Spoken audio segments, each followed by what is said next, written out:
Jadi ketika beliau Mi'raj, beliau menerima dua ayat ini sampai akhir ya.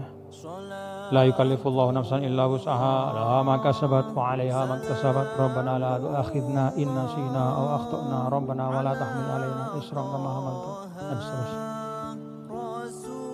Jadi dua ayat ini diterima pada saat Mi'raj.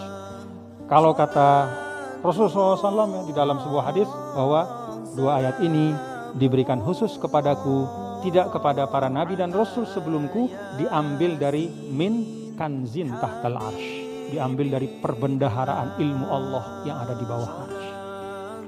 Makanya dua ayat ini kalau bisa kita amalkan ya. Ulama ini mujarrab mengamalkan baca dua ayat ini setiap selesai sholat. Amana Rasulullah wa unzila ilaihi min rabbih wal mu'minun kullun amana billahi wa malaikatihi wa kutubihi wa rusulihi la nufarriqu baina ahadin min rusulihi wa qalu sami'na wa ata'na ghufranaka rabbana wa ilaikal masir. La yukallifullahu nafsan illa wus'aha, laha ma kasabat wa 'alaiha ma iktasabat. Kemudian ada empat doa ya, di akhir yang konon langsung diaminkan oleh Allah. Jadi kalau kita baca doa ini, ayat ini, apa empat doa itu? Rabbana la tu'akhidna in nasina aw akhtana. Konon langsung dijawab sama Allah, na'am. Ya Allah, jangan kau siksa kami, hukum kami kalau kami lupa atau salah. Bapak-bapak, kita semua ini sering lupa ya, kita tahu berucap yang baik itu mulia, berucap yang buruk itu tidak baik, tapi kadang-kadang lupa kita. Keceplos. Nah, kita mohon keceplos kita itu dimaafkan. Dan betapa banyaknya keceplosan kita. Banyak sekali. Kita diminta untuk menahan mata kita untuk tidak melihat kepada yang tidak baik. Tapi keceplos kita setiap hari. Ada aja yang ya begitulah. Maka kita minta berdoa. Ya Allah, aku ini lemah. Jangan hukum aku dengan apa sesuatu yang tidak patut yang keluar dari diriku karena aku lupa. Au akhtana, atau aku keliru. Salah. Entah kita salah persepsi kepada orang. Entah kita salah duga kepada orang.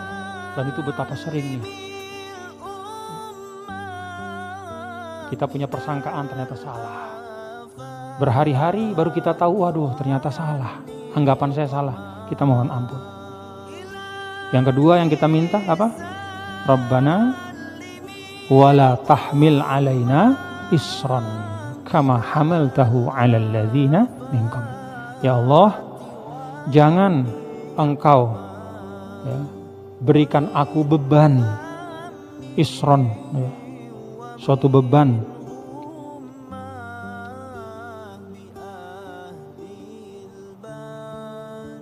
yang menyulitkan sebagaimana Engkau berikan kepada umat sebelum kami. Dulu Bani Israel itu sholatnya 50 waktu sehari semalam. Di syariat kita diringankan. Nah ini yang kita minta, supaya Allah memberi kita keringanan di dalam beramal. Jangan ada sesuatu yang berat atau memberatkan. Kadang-kadang isron itu bisa berupa perasaan kita. Tiba-tiba tidak tahu, tiba-tiba abot saja sholat, malas sholat. Tiba-tiba suatu waktu sukanya kita memundurkan waktu sholat. Begitu azan, aduh sebentar dulu lah. Begitu sudah jam 1, oh masih zuhur sampai jam 3. Itu isrun. Ya, sesuatu yang secara maknawi ada menyulitkan kita beribadah. Rasa berat. Kita minta untuk diangkat, dihilangkan. Allah kabulkan. Lalu yang ketiga, Rabbana wala tuhammilna ma la taqata. Ya Allah, jangan kau tempatkan kami di suatu kondisi, di suatu keadaan yang kami tidak sanggup. Jadi ini kita minta kepada Allah ya, supaya kita selalu ditempatkan, dikondisikan oleh Allah pada sesuatu yang bisa kita tanggung. Bukan berarti bahwa kita minta semua yang nikmat-nikmat saja, tidak.